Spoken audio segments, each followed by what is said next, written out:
Hello, good afternoon, everybody, and welcome to the first of what's hopefully going to be many weekly roundups with me and David. We've got a lot of things to discuss this week, some of them more momentous than others. I think just to kick off, I wanted to start with something that is top of my mind that I didn't find time to write about, which is the Konazi scandal. That's been rolling on for some time. And for those of you who haven't been paying attention, which I don't imagine will be many people, this fellow is the police commissioner for the province of KZN, General Konazi. He had a press conference about a month ago. He got up and in his combat uniform, special forces uniform, and he said, all of these people in the cabinet and in Johannesburg have been running death squads in KZN. And he doesn't use the phrase death squads, but that's really what it is. And I mean, and they're all closely linked to the president. I mean, look, Mkhunu, our Minister of Police, he was the point guy for the Ramaphosa faction in KZN in 2016, leading into the leadership contest between Zuma and Ramaphosa. And that contest was very bloody. There were lots and lots and lots of people who were victims of targeted assassination. I mean, Enact, who I think is now working with, I don't know if they got folded into GI Talk. It's one of these sort of think tanks that focuses on like security research. They put together a study on targeted assassinations. If you just Google Enact targeted assassination South Africa, you'll find the study, and there's a nice big graph in there where there's a huge spike going up, like 2016 to late 2017, And this leadership contest, I mean, look, there's a little blip like this for the contest between Zuma and Mbeki, but it's nowhere near the same. And what happens is because the taxi cartels and the trucking cartels and all of this are linked to the various factions of the ANC, sure. This is where a lot of the assassinations take place. Yeah. So Mkhunu was right in the middle of it. And, the idea of this targeted assassination task force was to look into all kinds of different political killings, which is a big problem in South Africa, particularly in KZN, always, and has been for a very long time. And in the Transkei as well. Yes, but that's less remarked on. I mean, one of the weird things, I was reading one of R.W. Johnson's old books, and he was pointing out that there was an assassination of the first DA member who tried to campaign in the Eastern Cape, got assassinated by his ANC rival. And this was brought to the attention of Mandela, who shrugged off and said, yeah, well, you shouldn't really be campaigning there. There's actually a whole minefield there. There were two people involved. What's it? Fort Hare University. Yes, there's a whole scandal there. I mean, I don't. Yeah, maybe for another time. But there've been a lot of things going on there. And I actually know someone personally who was threatened. People came to his door. Some big thugs. Down that side. So no, dude, the political killings down there is the threatening side. Yeah. I mean, the thing that struck me about this though was the factional angles. Now, I wrote about this shortly after the press conference. Is that all of a sudden you had the DA were dead silent, like they didn't respond to this, right? No. Except for Ian Cameron, who literally the day of goes and puts, and you can tell when he's writing because he has a certain style. He goes and puts out a statement on the DA website saying, we are behind Konazi and this is why, and the investigation should continue as a police investigation, not as, and what they've all opted for is everyone just wants to quietly do it as like a judicial or parliamentary investigation, so there's lots of room for fudge. And the idea is, no, we've got to let him go after the targets, which I agree with wholeheartedly, and he's been keeping the pressure up.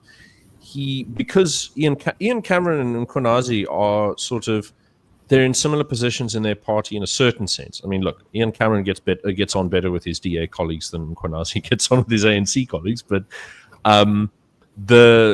their position in that little network is very similar in that they're seen as a bastion of law and order, and they're very popular. And so I also Ian think that, yeah.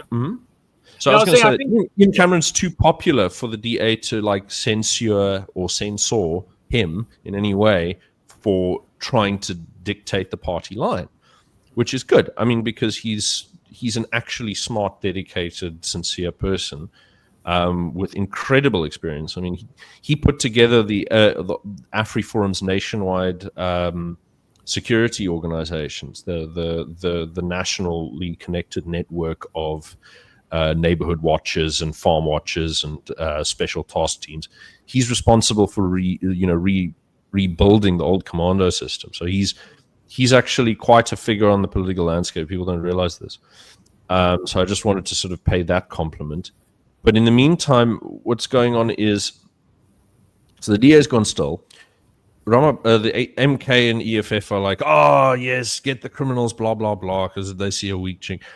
Paul Mashatile, very quiet. He completely sits this whole thing out, no statements. And Ramaphosa's close friend, Paul O'Sullivan, who has been involved in it for a long time, there's lots of accusations from people, and you don't know how much to believe, but it seems to me vaguely credible that he's being used in a sort of legally gray capacity to push Ramaphosa's interests. And has been for a long time, because he's a very talented investigator, but he's also very partisan. And what he's done, from the minute the statement was made, he immediately went after trying to smear Konazi. Yeah. And it was a very scattershot at the time, but he's become more focused now, and he's put a lot of work into going after all of the various accusations of corruption against him, Konazi and his main protector in the civil service, Masimola. And between the two of them, I'm pretty sure that the malfeasance. Yeah, like I'm pretty sure the accusations are true. I mean, look, they're members of the South African civil service. They're ANC members, of course. Like, what do you expect?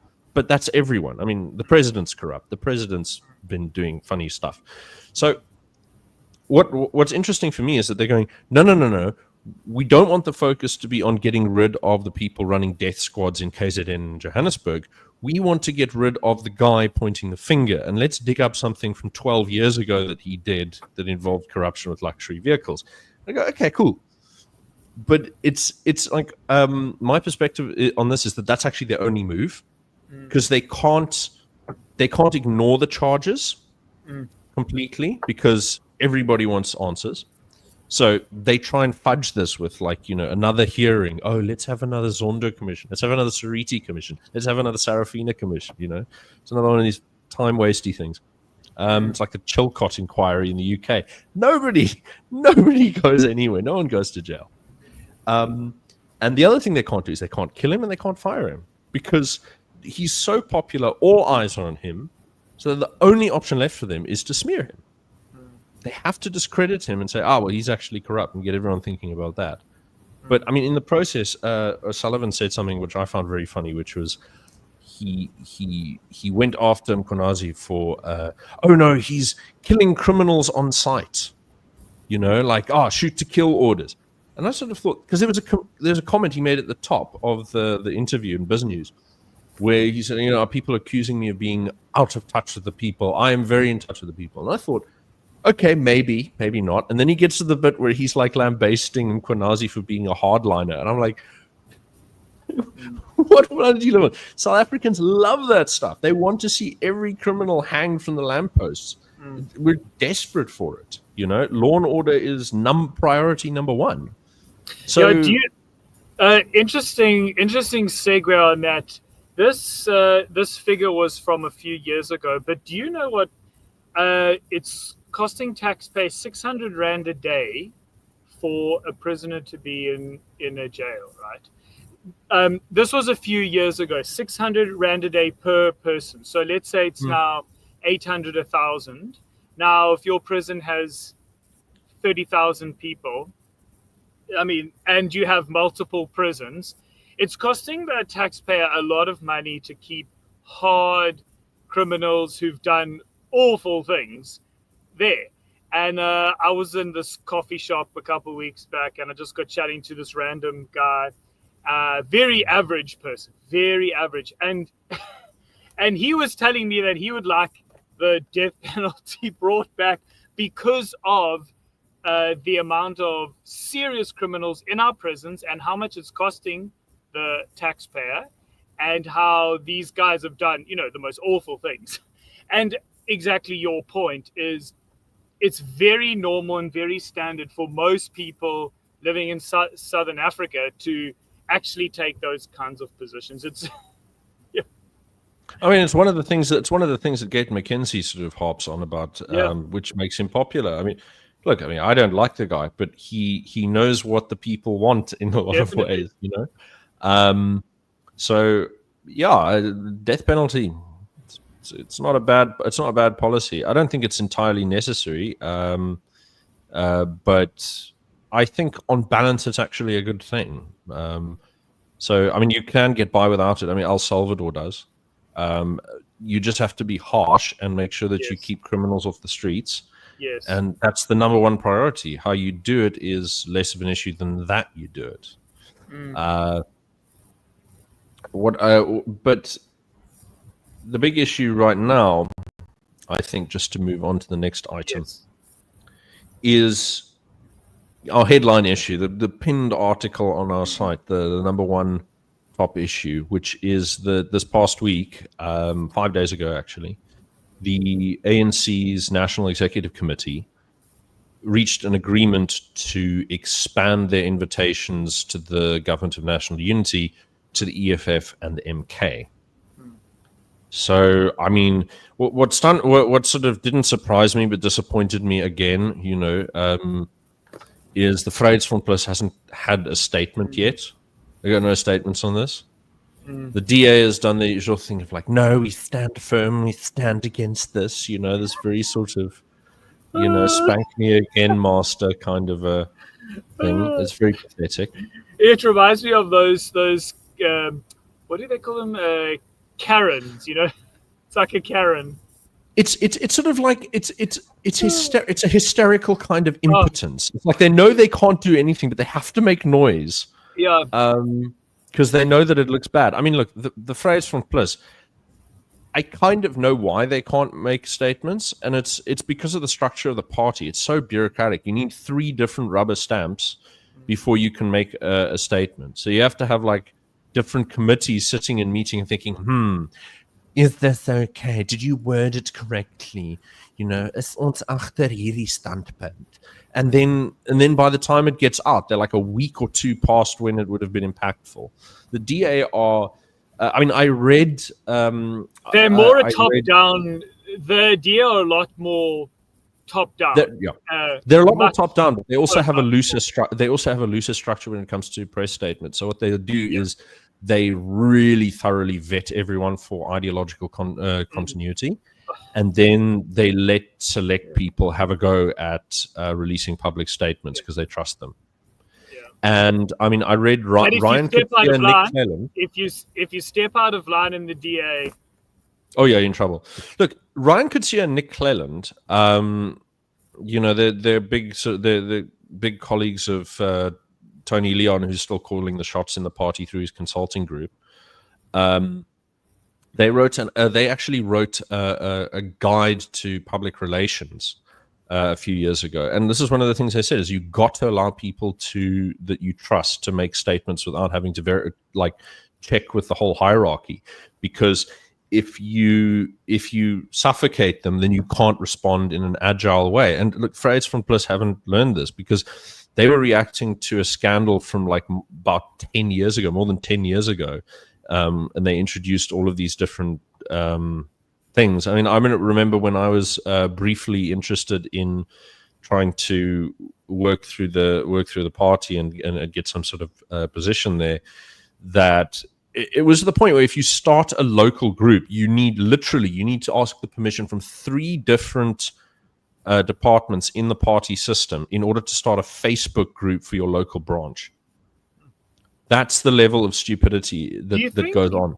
Do you think it's a bit of is it cultural? Is it a hangover from No, as I said, it was in response to a corruption scandal. There's a guy, I can't remember, I haven't looked at the story for a long time, so I'm going to mess up details. But there was a character who he was kicked out of AfriForum because he misappropriated funds. He was saying outrageous things. It's around 2013-ish. And he bounced off to the Vryheidsfront Plus after the scandal was managed relatively well. Like, there wasn't much of a spotlight on him, but he when he ducked out of AfriForum, he went straight into the Vryheidsfront Plus, and because he's got AfriForum on his CV, it's like, oh wow, you know. So they let him in, and he completely trashes everything and makes a spectacle of himself. With I remember there's this one social media post that some of the hard leftists sometimes dig up from AfriForum from around that time, where AfriForum actually uses the term white genocide. Usually they're really meticulous. And if my memory serves, it's this fellow whose name, sorry guys, I really can't remember the name, but it's this fellow who was going hardline on these things. And it was really, that's a very, very minor detail, but he was causing a lot of problems, and he caused problems with the Vryheidsfront Plus too. And so when they finally got rid of him, they instituted all of these like ridiculous checks and balances in the party to make sure it couldn't happen again. And the end result is that the party is just like this interminable jerk of committees, and no one can get anything done. Yeah. There's other problems with the party but I think that's the most structural one, aside from the fact that they've sort of got this permanent clique of Outoppies that have been in charge of the party for 30 years. And I like Corné Mulder. He's still my favorite member of the party. I still think, he's got the ingredients to be a good leader, but I think he's hamstrung by the fact that he has to negotiate with some slightly less idealistic elements in the party in order to get done what he has to have done. And you got Peter Groenewald, who doesn't want to let go of his cabinet position. I mean, you're talking about like the costs of looking after criminals. He's big on that, and he thinks if he does a good job, which I'm sure he's doing a good job. That's not what I doubt. I just think it's a waste of their time as a party, where the point is to gain the political capital required to make a lasting change that's not just balancing the books for a couple of years, in a department that no one looks at. Yeah. I think between Groenewald and probably Wouter Wessels as well, because Wouter Wessels is a very, very smart Machiavellian type and would be absolutely wicked excellent if he had his mind put in the right direction. But I think he's a very sort of disillusioned person with when it comes to moving the party forward, and so it ends up he ends up being I think on balance a net negative, because a character like that can slow down the process of radical progress quite a good deal if that's not what he's got his eye on, but. Vryheidsfront Plus gripes aside, I think the biggest thing for me, the biggest takeaway of this new development is, look, EFF and MK have been coy about this. They're like, this is not a good deal. You got to put something on the table, and like usual sort of like, shake down, what's in it for me, all that mbechelete stuff, and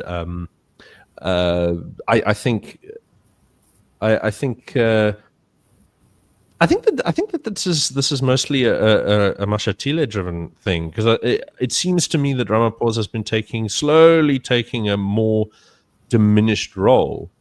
Pressures have been up on him for a lot of things, and after Konazi, he's soft and vulnerable. And you look at the beginning of this year, Mashatile was already making overtures on his own, unsanctioned by Ramaphosa, saying, we need to invite these guys back into the fold. He did that at the Chris Hani Memorial Lecture. He stated that that's what he wanted to do. So the fact that it's coming about now shows that he has a lot of clout in the NEC these days, and Ramaphosa is gradually sort of stumbling backwards. I think there's also the option that Ramaphosa is doing his usual thing of always hedging his bets, because he manages to come through some really, really difficult positions in the past. I mean, entering the ANC from the outside, from the unions, and then making friends with the leadership and getting in that way. And then, he's been around for some time, and he's I mean, he's definitely a very cunning politician, and he knows how to play the game. Whatever people think of him, he's definitely very cunning. Like even how he slows things down when they need to be slowed down. Have you noticed that? Yes. And then he'll say, "Oh no, it's the vendor way. It's the way that us vendors do, or whatever it is." Like he'll like spin something. This is the way we do it here. But when he needs to slow down, but when he needs to speed it up, it's just boop, bam. He'll just quickly sign. Sign, done. It's like he knows how to slow and when to slow and when to speed up. It makes me think of a lot of Angela Merkel, because what she would do, because she didn't really understand, the effects of various policies at a deep level, and you can tell that by what she got up to and the long-term effects of it. But what you get from her is a situation where, by all accounts, the way that she'd run any crisis is she'd say nothing and she'd avoid her colleagues for weeks on end. And everyone's panicking. No one can agree on what's going down. And then she'll show up at the last minute and make a public statement without consulting anyone, saying this is what we're going to do. And then everyone just has to fall in line because, what's she going to do? And it's it's very effective. It's very effective. But it's also very corrosive, and it just the corpse just rots. I mean, it just stays. It makes me think of a friend of mine who did his master's thesis on the causes of 9/11, the intelligence failures leading to 9/11. And I mean, this was actually an incredibly insightful piece. He had me edit it because he got it rejected the first time around. And I found out, no, it's a brilliant piece. He just needs to more emphatically state. He was shy of emphatically stating his thesis at the beginning and end of each chapter and at the start and end of the piece. And I was like, no, dude, you've got a really excellent. His argument was basically went like this. You've got something called the FISA courts, which give authorization to. It was built in 1978 in response to the Church Committee abuses of CIA powers and all that. So the two of the framers of this bill, of this act, should I say, ended up as the governors of the CIA for 20 odd years. And I can't remember their names, but the guy dies, the main guy dies 6 or 7 years into the FISA court period. And then the lady who succeeds him and runs this, she dies of cancer in, I think, 1997. And after that, you've got this weird period where, because the FISA courts it's a ludicrously complicated bit of legislature that has a lot of, big legal risks. And for everyone who'd be around at the time, you'd have living memory of Watergate and the fallout from that, and how difficult it was to isolate the people that the CIA sort of used to undermine Nixon, and all of this kind of crazy stuff. So, what my friend sort of came up with by reading memoirs and all kinds of funny little things from agents at the time, it was basically they relied on the leadership who wrote the laws to tell them whether it was okay to do ABC, whether they had to ask permission or anything. And after they died, they weren't sure. Everyone was afraid that they'd be touching red wires. So they get intelligence by wiretap that's illegal, and then they're like, they don't know what to do. Even ask permission. Yeah. Who do I trust? What do we do? And so what happens is this intelligence sits in silos, and people leak it quietly to their friends. That's why the guy who owned the Twin Towers took out terrorism insurance before the towers were taken out. So you've got all of these kind of corrupt after effects where you can tell everyone's taking bets on the stock market and stuff like this. Everybody knows it quietly amongst the elites, but they can't talk about it, on any official or public channels. But they know it's coming, and no one can do anything, so they just watch it unfold. That actually makes me think of how the elites that run South Africa are also very silent. They are very Yeah, silent. no one knows who can talk about what under what circumstances. You need leadership to be able to say, look, I take the the responsibility for this. Go do this, this, and this. Feel free. You have to give people permission to move, freedom to move, Yeah, or they and can't. this makes me think of the desire and how what if my neighbor buys a car, I'm going to buy a car because my neighbor has a car.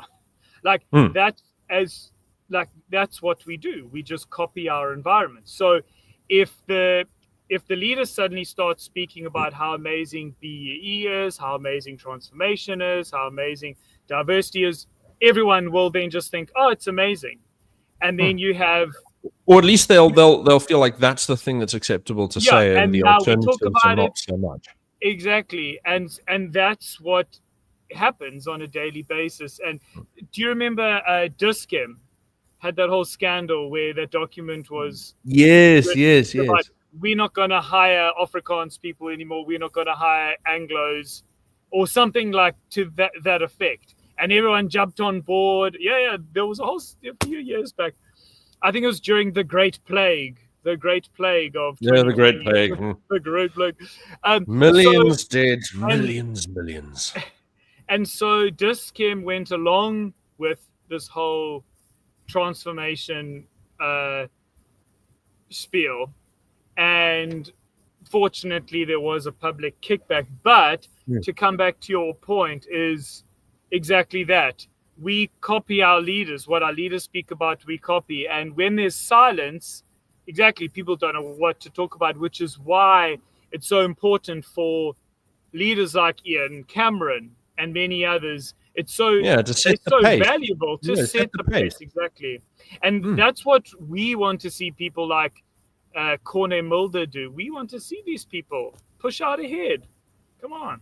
Yeah, or just you beat a little path so people can run freely. I mean, it's Rob Hersoff, come on, Rob. Yeah, I mean, look. I know that I rub the guy the wrong way, and a lot of ways he rubs me the wrong way. Probably more. I probably notice him more than he notices me for obvious reasons. But I mean, look. My position is that I think he's since he's returned to South Africa, he can't really avoid giving a shit anymore. And it's becoming a situation where he clearly wants to do something, and he clearly wants to lean on the right questions. But as far as I'm concerned, he still hasn't made that sort of big, dangerous leap to sort of saying, okay, well, look, South Africa's over. We need to have plan B.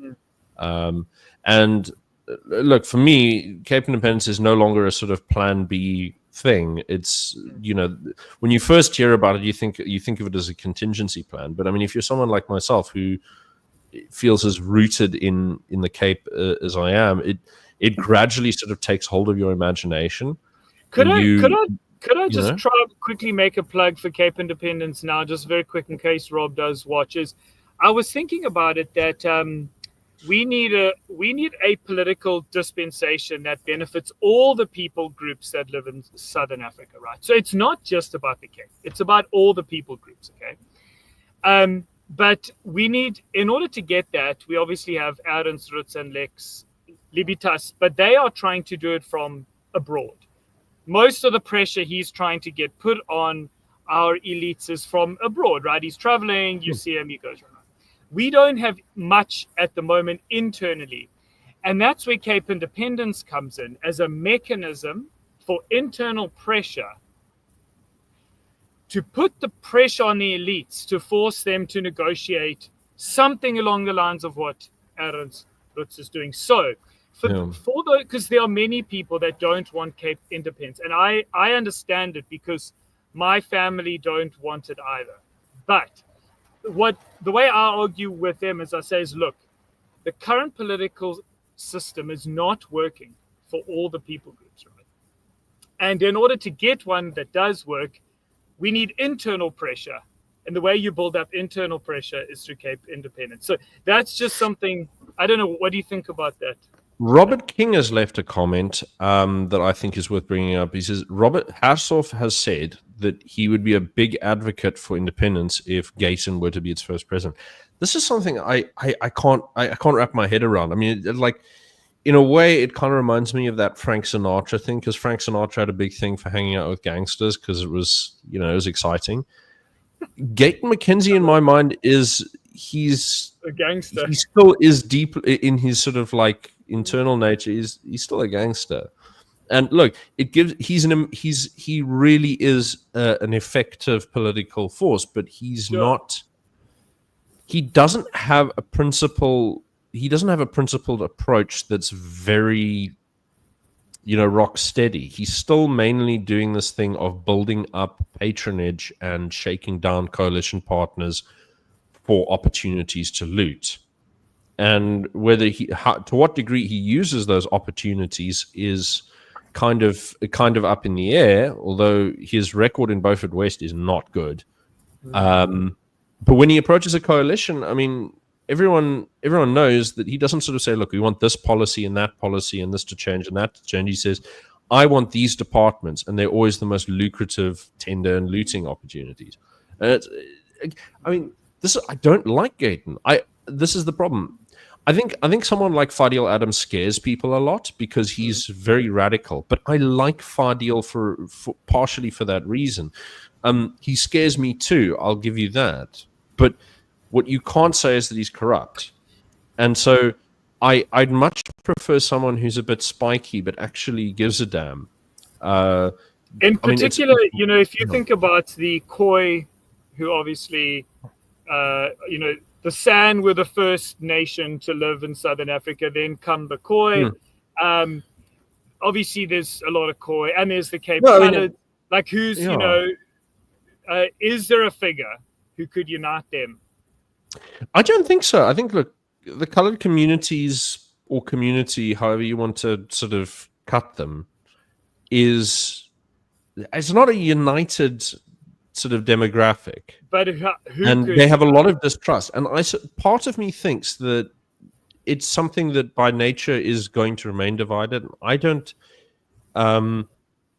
look, a movement to unite them, that has to come from themselves.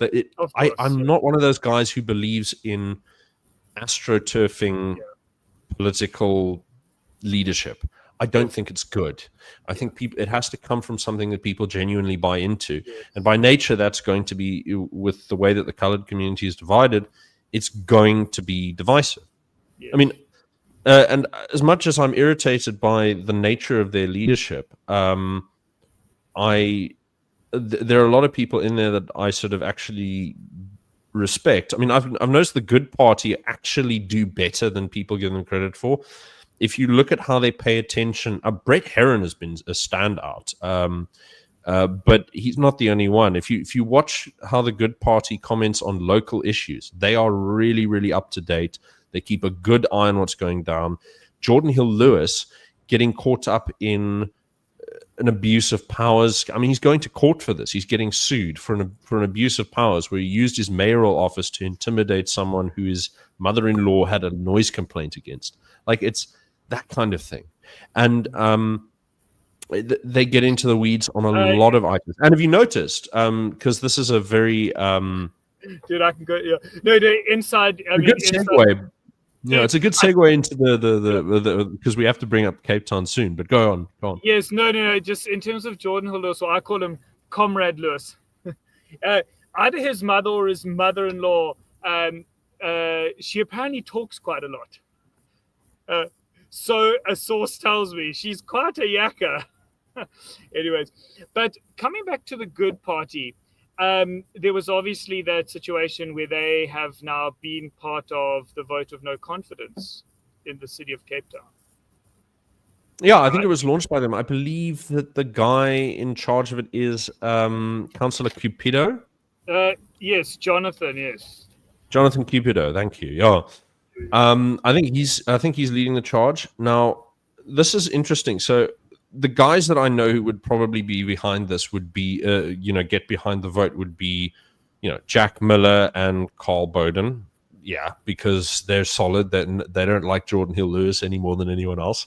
And then you've got the NCC, Fadil Adams and his guys. a lot of people are becoming very disillusioned with Hilders. Like, oh, Well, the thing is, he's actually yeah. very talented, and he's a slippery little bugger. I mean, have you? For me, he always reminds me of Mr. Beast. He's got that same sort of glassy look in his eye, and he does some weird things. Like he does those little like press thingies where he goes to like an old granny's jogging club kind of stuff, and I go like, I don't know what says more, like what it's I don't know which is worse for what it says about him, whether he actually enjoys it or whether he doesn't. Do you know what I mean? It's like if you're someone who's got like an important schedule and you're really sort of getting a kick out of running with the old grannies, I'm like going, dude, like your prioritization is not right. I mean, that's time that I would be spending. I don't know if he enjoys it. I think it's just a PR stunt. To be honest. Yes, no, that's what I'm saying. Is that it's either insincere, in which case like gross, or it's sincere, in which case gross. Like I don't. It's like no. Do you know what I mean? It's like either way, I don't like what it says about him. It's like makes him less. And where's his wife? You never see his wife. I wonder if his wife. Well, actually, that's one thing that actually I would say stands in his credit is not putting your family out front and using them for press releases is a good thing. No, sure, that is true. I agree. But the no confidence vote. Yes. You said you had some intuitions and thoughts about how the DA would cut, because it's going to be. I understand it's going to be a private vote, which gives DA members latitude to split on this and angle for a replacement. Look, it's the speaker. Tricky. I mean, yeah, it's tricky to know because the way that the party. Okay, let me just say openly as I have voted for the DA multiple times, and I think that if the DA had to, I want the DA to change to go in the right direction. So the things I say about the DA is not because I'm anti the DA. In fact, it's because I want the DA to change and to move in the right direction, because I can see they're moving in the wrong one. So that's and I mean they're holding on to all of the best sort of technical and experienced civil servants and appointments and so on. They've got some of the most talented people, whether it's in the party of body itself or in their consulting group with Tony Leon. I mean, these are not. I mean, with the exception of Ryan Coetzee, most of them are actually like really sound mind. I mean, look, not that Ryan Coetzee is dim-witted; he's very sharp, but he continually chooses the wrong strategy, no matter what he's put in charge of. I don't know how he does it. Yes, but, no, sure. And I get the sense that there are, like me, a number of DA members who are concerned with the trajectory that the DA is heading, where they are clearly trying to merge the ANC into the DA, or however you want to phrase that, to create this. Oh, that was a shocking revelation for me. I mean, like that Chatham House interview with Helen Zille in 2012, that was mind-blowing. I mean, the whole thing of like, oh, we don't mind if it's Jacob Zuma in charge or whatever, just as long as we all get to implement Trevor Manuel's new policies. I'm like, this is crazy stuff. And like it wasn't like an inference. She was like actually saying in unambiguous terms, using the word merge. We want to merge and become a new party. It's like, this is bananas. And there are a lot of people that don't want that, because they remember the DA of devolution. Do you remember the DA of that, where they were, devolution? Somewhere on their manifesto, it probably still exists. I don't know. I think it's because when Helen Suzman brought in the other members of the Anglo Gold into the party, all these middle managers from Anglo American, sorry, not Anglo Gold, Anglo American, should we say, the whole mining industry. There's like, all of these people like Zach de Beer and all these guys, when they brought them back in the late 70s, following Forster's reforms, they had this. They stopped being the Progressive Party and became the Progressive Federalist Party. And I imagine some of them were probably reading Arthur Keppel-Jones at the time, who just a couple of decades prior had been saying stuff like, okay, well, here's your plan for a federated South Africa. And he has that cool the book South Africa, Friends or Foes, and he's got like this in the front of the book. It's a really cool map where he has all of these different zones in South Africa that have different cultural identities that become sort of a federal province and so on.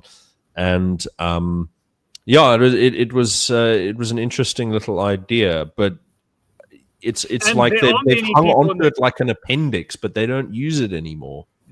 And many people within the DA do lean there. So there is definitely a split. Now, interesting sort of data point. Did you watch Joe Emilio's documentary on what happened at the Tygerberg Raceway? Did you watch that? Oh, yeah, absolutely. Cracking stuff. Something absolutely which comes out of that is JP Smith was willing to be interviewed by him, but no one else. Yeah. No, look, JP Smith, though. JP Smith is interesting because... So I think he represents... I don't think he represents... I have no idea who he represents, and I'll tell you why. He's very confusing. He did this thing to two different people. Now, someone said that he sort of advocated to them that he's a full-on Marxist, right? Like he's a real communist, like genuine. And then he did this thing in the Western Cape Devolution Working Group when he was working with the Cape Independence guys, where he like lifts up his collared shirt and says, "Look, I've got a Cape Independence shirt underneath. I really support you." And I think that he's here's the thing: I have no idea what he believes. I have absolutely no idea. I think he's someone who, I think his main port of call is security, but beyond that, I don't really know what he's on about. I'd have to. I mean, do you have any idea about who he affiliates with in the party and what they're like? Because he is very popular, and he comes up a lot, but I haven't been able to discern that. See, that's the question: is like the people that he works with, and finds common cause with inside the party. That'll tell you more about what he thinks, really. If he broke from the DA, just like Liam Jacobs did, if he broke from the DA, I think a lot of people would go with him. That's for sure. So same with Ian Cameron. If Ian Cameron left, it'd be a bloody exodus. If the two of them decided to bolt, it would be they'd hemorrhage. But I think a part of the problem is that the DA has such enormous institutional backing. They've got the Oppenheimers behind them. They've got that. They've got a lot of stuff going. They wouldn't. I don't think even in the worst case scenario that they would drop below 30% of the Cape vote. I think that they actually have a lot of inertia, a lot of weight, and a lot of institutional power. That means that, I mean, look what Action SA was like. Action SA, when it started, forget what they're like now. Try and cast your mind back to what the image of the party was when it was first formed. They were like, okay, we're like the DA, but we're anti-immigrant and pro-law and order. I mean, that was huge selling points, right? And they got an enormous number of people, both good and bad. I mean, like Athol Trollop has his strong points, for all of his downsides. Michael Beaumont's intelligent and hardworking, although he seems to be working on his waistline a bit more these days than anything else. And then you have like that crooked nest of nasty people from the Garden Route area that joined them. Esme Edge, and I mean that woman has changed her name like 3 or 4 times. I have no idea what she's called nowadays. But so they've got a mixture of good or bad, but they got a lot of people from the DA, and that didn't really guarantee them takeoff. You need good leadership, and you need the leader to be able to change up his game in the right way and not just simply react based on personal feeling. And I think that's a hard call. People are. I think the reason why the DA still have such a following, in particular in the Cape, is because people think that the current DA are the DA of 10 years ago, 15 years ago. I think they are. No, I think they are in a funny sort of way. I think that they haven't changed very much. It's just that they're... I mean, I remember this guy Carpenard. I mean, we know Carpenard from Twitter.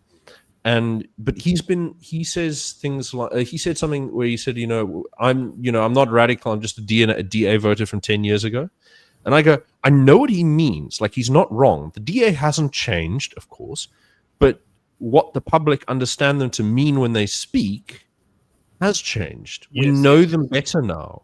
We've seen them go through meaningful changes, So and you we've been think it's the learning. same DA, but now they But are kind of really showing the actual true yeah, they're structure. more transparent. I mean, more people are online now, and I mean, it's not just me who's out there going and saying, well, they did this and they did that. They've got a lot of sort of bitter, disaffected people.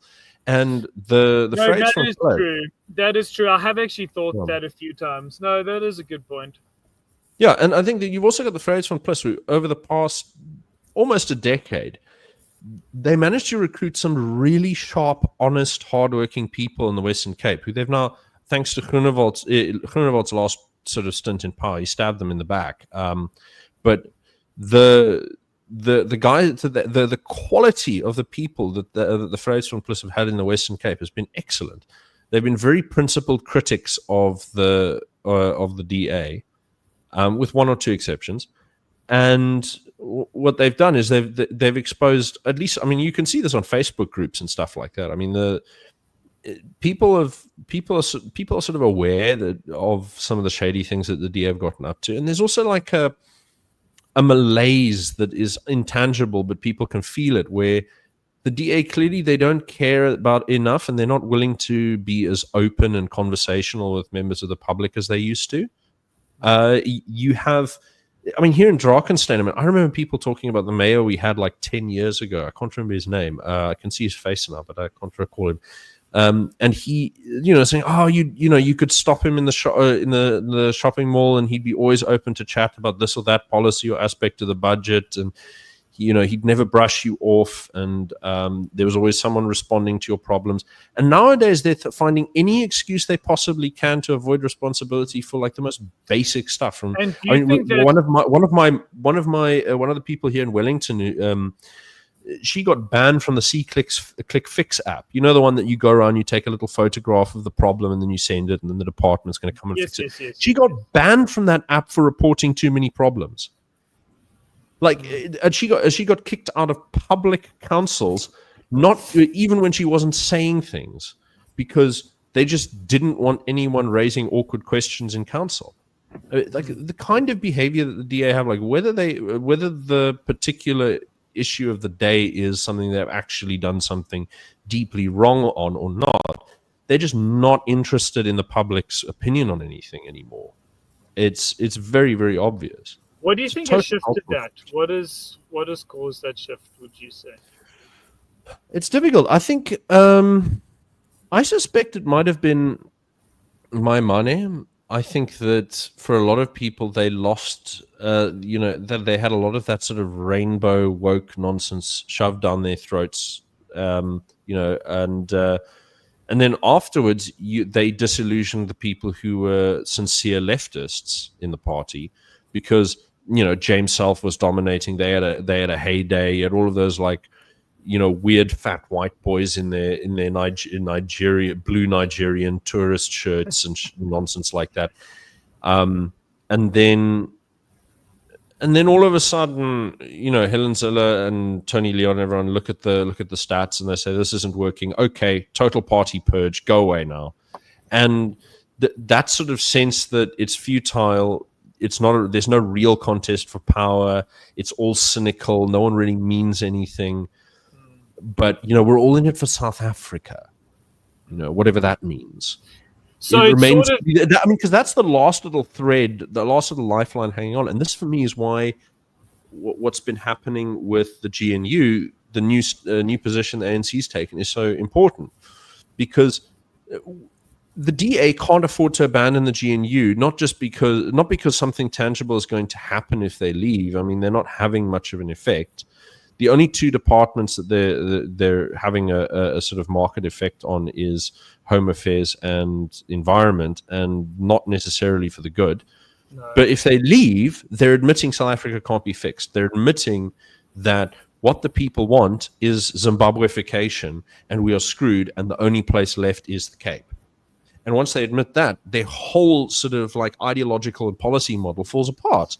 They have to then go, balls to the wall with federalism as much as they can. But the problem with that is that it's unimplementable. You need the national government in the palm of your hand in order to implement federalism. The alternative is that you lobby for Cape independence and use it as a leverage to achieve federalism. But that's something they're not even willing to entertain, because if they try for that, there's always the danger that they'll succeed. And if they succeed, they're like, oh, sherbet, now we have to do something that is going to possibly be very unpleasant and unpopular. And they don't want to be riding that tiger when it bolts. So I kind of think that it's sort of the DA is staring their own mortality in the face now, because it's not that their votes are going to like disappear overnight. It's that their position in the political system is going to be terminally compromised. Exactly. It's a ceiling to their aspirations. So but I mean, oh, Sherbet, hold on. I have to let the dog out or she's going to bark at me for the next 5 minutes. Give us a sec. Go for it. Oh, off you go, Jeremy. No, she's best watchdog ever, but is she a poodle? What is she? No, she's a 3-legged fox terrier. Oh, I love it. So she's because she's a cripple. She's very sensitive and and everything. So anything that feels like it's going to be tripod. Yes, yeah. So she's she's the best. So could we shift to another interesting piece with regards to what's happening militarily? Oh yeah. Oh hells yes. So yeah, this is a good one. So I mean, you've got to poke around the trade magazines, and Defense Web is the one. Yes. And so Defense Web posts about the Smolny show. Now IOL caught a bit of fake news by just being stenographers for the MK. They said, oh no, the Russian ship has been sort of denied entry and all this, and the bollocks. There was a hiccup because the Russians didn't clear most of their officer corps for landing by getting them visas, and so they couldn't get shore leave. But the whole meeting, aside from that technical hiccup, went ahead as planned, and they met with 30 senior officers. There's a big sort of glad handing. That was the 5th, right? It was the 5th, so it was 4 days ago. That was the 5th. Yeah, that's correct. So yeah. And at the same time, the Americans cancelled the, I can't remember what it's called. Something, it's got a boring name like Common Accord or Special Accord or something like that. In the Free State. Yes, and it was a military training exercise they had regularly every year, and they broke it off. And the nominal reason for why they cancelled this was that the South African military had interfered with their ability to handle their own planes, because I can't remember what exactly they were supposed to be doing with the planes, that the South African military stepped in and did something on their behalf and wouldn't let them do it themselves. But they said, okay, it violates this, and this. We're not going to work with you anymore.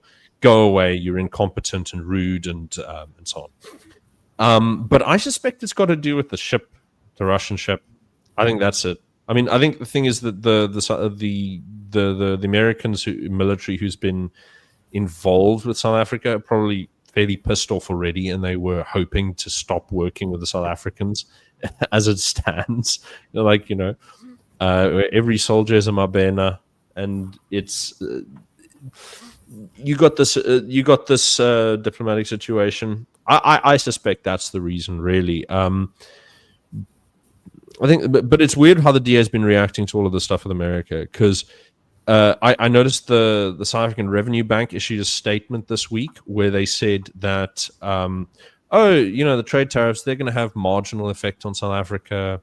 Only so much of our exports go there anyway. It's going to be fine.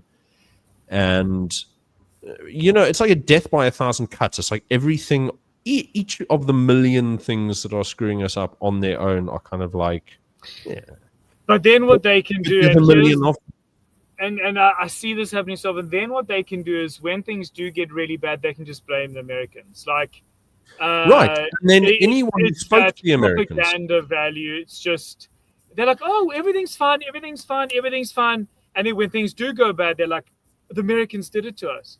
and not just the It's Americans, you've got the scapegoats flavor. here as well in AfriForum and Yeah, Solidarity and the DA, and I mean they've been punishing the DA for this, for trying to intercede where the ANC have been doing absolutely bugger all. So but so sorry. Coming back to the Navy, like it's quite interesting. So I obviously stay close to Simonstown, and I meet people and hear what's going on there. And it's a fascinating place. I don't know if you saw that picture that was going viral of a baboon in the guard hut. It was brilliant. Yeah. So there's like a guard hut at the main gate, and the baboons run over that whole place. I mean, go there now, they'll be there. And they climb over the walls, they throw the trash everywhere. And the one was sitting in the guard hut where you drive through a baboon. No, but it's interesting that you say that, because it makes me think of a story. I think from it was 2017, might have been a little bit before then, where they had the main radar dishes at silver mine stolen by like, but it wasn't just like they crept in and did like Ocean's 11. They picked parts of it off for 2 weeks. Classic. I mean, no, dude, dude. you know what? The only way they learned that this happened was when they sent the frigate, the last remaining frigate out, and then they found they couldn't communicate with it, and they're like, well, "What's going on here?" Oh, that big metal dish in the middle of our base is gone. Where did it go to? You know. And there is so before I go to the point that I want to talk about, there is one benefit to a crumbling navy, is that which would you rather have, a very effective and efficient hostile navy against the people, or one that's can't do anything? Like, I would rather a broken navy, a broken army, than one that's highly organized, because a highly organized army in the hands of a very hostile government is far worse. But what's happening at the Navy, it's quite interesting. So sorry, man. Is there's actually been in so I have two sources in the Navy. Both have been there for a very long time, and both of them tell me that over the last 10 years in particular, there's been a replacement that's been going on, where Khoi and colored are being sort of allowed to go in the name of transformation, and they've been certain other groups are coming up. And one of the ladies who I know, they actually tells me that it's gone so far as there's been at least one case where only a Xhosa person was hired. So there were a couple choices. It was like Zulu, Venda, and so forth. And the Xhosa person was basically chosen over another group. So it's quite interesting to see that development going on in the Navy. And if you don't believe me, if you want to fact check me, just go onto the Facebook group, go onto the South African Navy Facebook group, and just go and look to see what you see. Is that there has been a pushing out of the Khoi and the colored in the name of transformation, and a bringing in of certain other, or one particular tribe, but other tribes. Yeah, it's interesting that you mention that, because the Navy is a very proud. Sorry, I have someone making an inordinate amount of noise here. Little man. We've been, so the local sort of traditional Khoi group here in South Africa, in Paarl, sorry, is the Kokokwa, and a lot of their members are from the Navy or served in the Navy, and it's a big thing amongst them. So them being pushed out is it's notable and they feel it. But it's interesting that they're picking Xhosa people as well, which I mean, it's not surprising in just tribal. geographically, It's but I mean, you've got to also remember that the ANC was dominated by the Xhosa until Jacob Zuma. Like, you have 100 years of Xhosa dominance, uninterrupted. And then Zuma comes in and he causes a major kerfuffle, right? The thing that makes him really lethal is that he's... beg your pardon. Is that he's the only fellow who's capable of uniting Zulu and black nationalism, because the two were in conflict for something on the chance of 13, 14 years. 15 years actually, 78 till 93. There's a 15-year period where there was a civil war between those two national People's identities. War. Yes, and he's the guy who could unite them, and so it causes problems, because then you've got someone you can't control, but split tribal loyalties, and this sort of inter-Nguni conflict is a problem. Cyril Ramaphosa brings interesting dynamics into it, because as a vendor, he has no large ethnic base to lean on. No. And so he's forced to broker power with all kinds of different people, which makes him, I think in a funny sort of way, it makes him a little anti-fragile, because it means that he's always got some party that he's talking to who, doesn't want to see this behemoth of black nationalism rise up and take over. And so he can use their fears to leverage increasingly leftward reforms. It's actually a funnily advantageous position to be in. No, it does, and obviously he uses his consensus. He's always talking about consensus. I mean, that's his. No, but I mean, consensus is a big thing. I mean, if you look at traditional governance structures, it's consensus is, yeah. The reason that they push consensus is that idea of being partisan is frightening to a lot of people, especially after the People's War. And the traditional, a popular source that everyone will know will be Nelson Mandela's biography. He describes the protocols of, the public meetings that are held in a traditional context. For a more detailed and modern version, you can go to, I think his name's Gareth Williams, but I can't remember if Gareth is his real first name. I know it's a Williams. And he wrote this book called Chieftaincy, State and Democracy, which if you can get your hands on it, it's fantastic insight. But the idea is that consensus is important. The meetings take forever.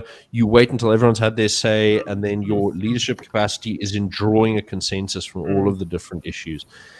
And it's deeply inscribed into African traditional culture, because we came and settled and enclosed the country at a time when, if you're a chief and you piss off your constituents enough, they all depart, and then the source of your wealth and prestige as a chieftain disappears with them, because you've got, before you got a place that's like, twice the size of Germany in the east of the country that has, less than 2 million people in it. There's plenty of room for people to shunt around and move to somewhere else if you're not giving them a good shake. So this is that kind of idea of, okay, well, we got to keep the people together, can't let them split, got to have, because otherwise you lose all your capital reserves, so to speak. So it's a very deeply inscribed element of it's a deeply described element of the political culture in amongst black people, amongst the Bantu groups, so that it's underappreciated, I think. It's not that white South Africans don't also have an idea that we should all stand as one, the country should be united, and the tendency to form unified parties. But I think to a great degree that's actually a function of how the elite have been so concentrated, and their interests are so closely aligned over time. I think the fact that they're diversifying away from the mines will eventually make them less, how should I put it, monolithic over time, but that remains to be seen. No, sure.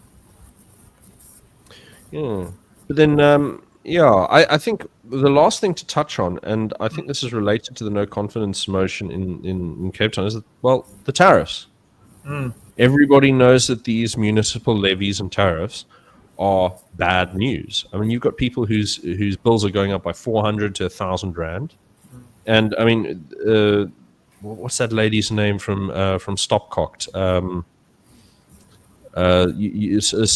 Cocked as in COCT, City of Cape Town. Facebook group is a sort of it's amusing, but it's the number of organizations that have gotten behind this lawsuit that's now pressing against the City of Cape Town is actually quite big, and it's actually turning into be a real solid broad spectrum issue. I don't think there's any constituency that is hard against is like, very supportive of Jordan Hill Lewis's new budget. The thing is, he's already had to backpedal after the initial pressure, and he goes, "Oh no, we'll give a little bit of relief to some groups like pensioners and what have you." And it's like, it's not enough. Everyone's really squeezing under it, and then he goes and says, "Well, it's just the wealthy that are against this, and they want to hold and hoard their wealth." It's like this completely communist sort of language. And then it turns out, okay, you've got the good party whose constituency are very like working class, lower middle class, and they're coming up and joining the pressure. And you got like, what is it, 36 or 63? I can't remember which way around. Neighborhood Ratepayers Associations going and joining this fight. The Cape Independence Movement joining the fight. Although that one for me is my favorite, because the Cape Independence Party's argument was, let's join us in amicus curiae to SAPOA, and that's the sort of big wealthy property developers, right? Because they initiated this before everyone piles on. And CIP, Jack Miller's position, supported by the CIAG, they wanted to join us amicus curiae they wanted to force the city to approach the government for an increased share in the Division of Revenue Act. Because as they never tire of quoting, and as I never tire of quoting, I think 4%. I think, and we get back 4%. Yeah, but the numbers themselves are more stunning, because we pay into the National Treasury 230 billion. We get back 5 billion in services. It's mental. And look, of course, all municipal governments, local governments, metropolitan governments, you get back about what, like 9 or 10% of your budget from the Treasury as grants, and then you raise the rest. It gives municipalities a lot of power. For the provincial sector, it's like, where you can only raise money from traffic fines and gambling. So the Western Cape, the province gets 3% of its funding from its own sources and 97% from grants, where it has to beg Treasury to hand it out. And that means that the Treasury basically dictates their budget. So whether it's equitable or not is an open question. And then the way they cope with it is balls. I watched them.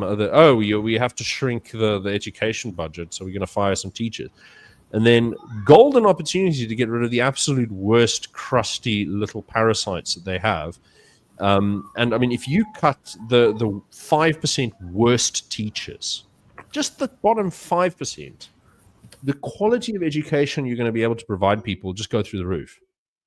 So, but they're not doing that. Instead, they fire by lottery so that they don't piss off the unions.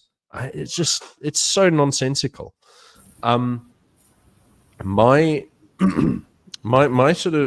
prediction of this is that this is going to be a red letter issue for Jordan Hill Lewis, and will really, really hurt his chances and tarnish his image, because he's already facing pressure. And I think Joe Emilio, his documentary, is part of this. People are realizing that actually the DA are the one who's behind this liberal policy towards land invaders. They came up with it in 2006. Helen Ziller actually boasted about it a couple of years ago in a BizNews interview. It's like, we started this, not the ANC. They're handing out free title deeds, water and electricity to anyone who steals a plot of land in the Western Cape. Come, it's for you. Do you think that's part of her plan to shortcut history? A shortcut history, yeah. Well, she said, this is her words. Yeah, no, but her perspective is we get the black people to buy into the Liberal International project by giving them free stuff and letting them take. And the thing is, if somebody steals something for you and you're like, oh, no, it's okay, I understand, you don't get their respect. Nobody appreciates that. And the funny thing is, you'll speak to people like whose parents came over as land invaders in the late 80s. And they'll be like, no, we can't have more people stealing land around here. Like, do you understand? It's like nobody likes this chaos. It's not even like a racially defined thing. And what, like, my main gripe with this whole thing is actually got to do from a social structures perspective, because the moment you allow this kind of stuff and you promote the shortcutting of history, you kind of flatten things. You actually make more chaos. And what really helps to bring down crime is when you have, sort of local structures that form and that are able to sort of hold things in check. But the moment you start playing with, in trying to reshape, as soon as you start to reshape, the chaos makes people mobile because they try and move around to escape the chaos. And then you have no roots. Society. Yeah, you have no roots, exactly. And then, I mean, I've noticed it here in Wellington. I mean, the number of people old Wellingtoners who understand how things function, remember the policies from 10 years ago, like the people who, the kind of broken chain of memory that is over here. There are a couple of, springs. Like there's a street called Fonteinstraat, which had a spring at the head of it. And some bright spark decided to pave over it, thinking it was a leaky pipe. And so what they've got is now at the bottom of Fonteinstraat, you've got potholes and like sinkholes forming under the concrete that they have to fill every so often. And it's like, no, if you don't understand the local geography and you don't know why things are the way they are, you're going to create worse problems. Mm-hmm. And you've got people who don't remember who's responsible for what, or what policies are in place or whatever. You've got there's a building on Main Street that used to be, it actually still is, designated as a homeless shelter. But the local government let a whole bunch of like ANC mukhus run businesses out of it, and they haven't cleared them out.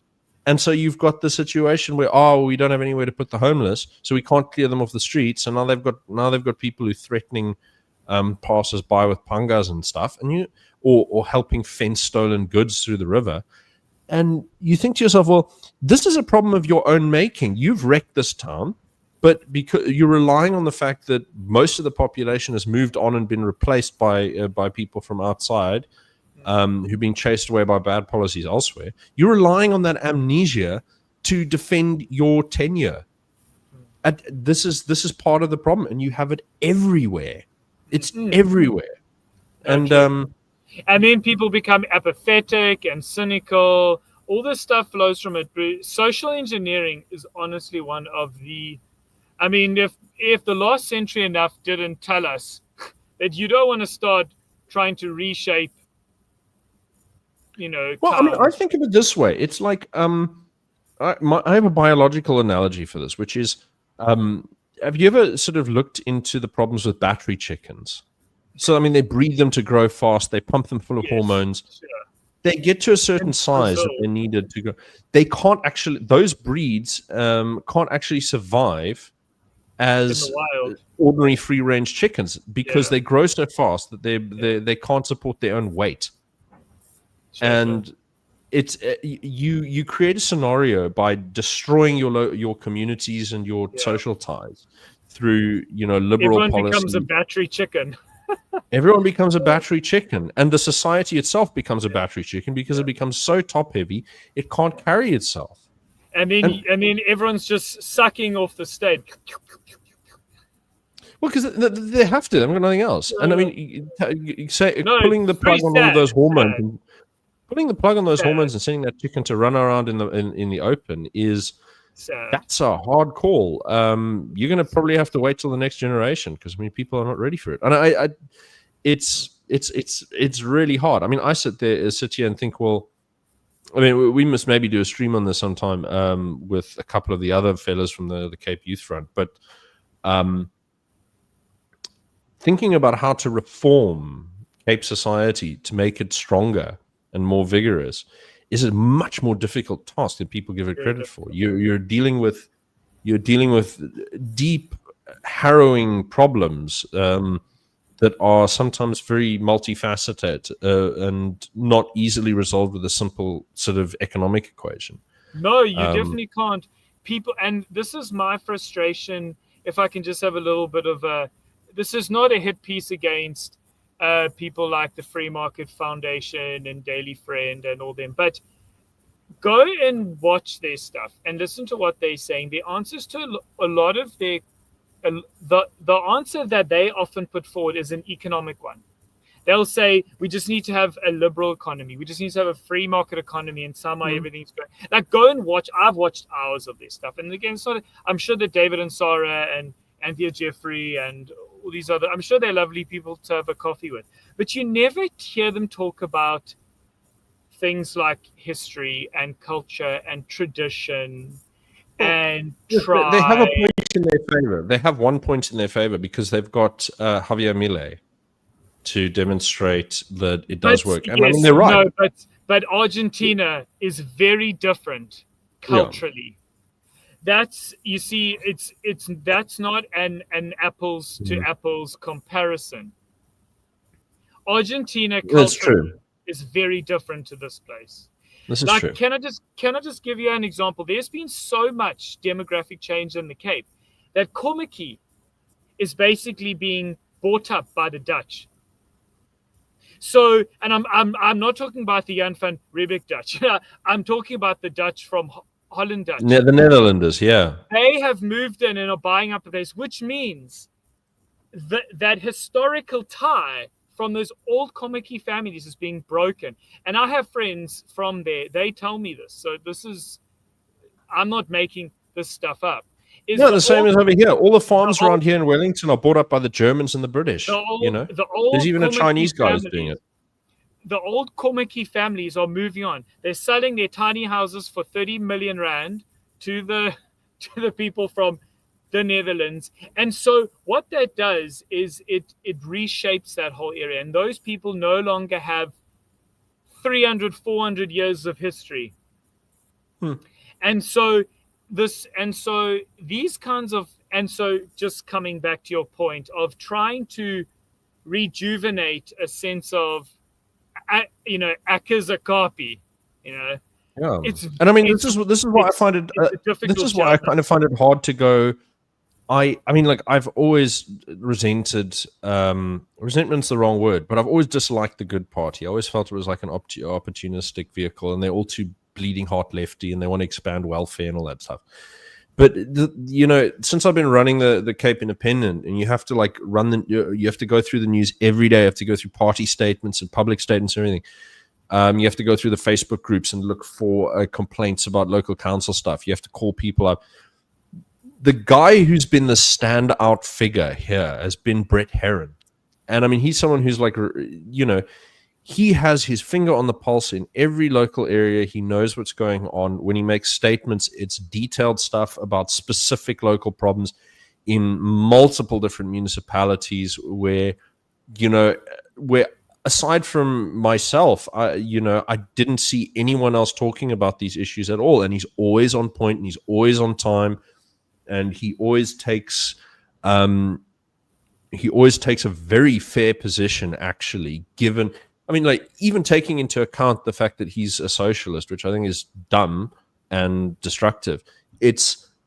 There are people out there who give a damn. But if he was someone who's like a strict careerist, and he was like, nah, well, there's not opportunity here. I need to get closer to the capital. Let's just forget this Cape stuff.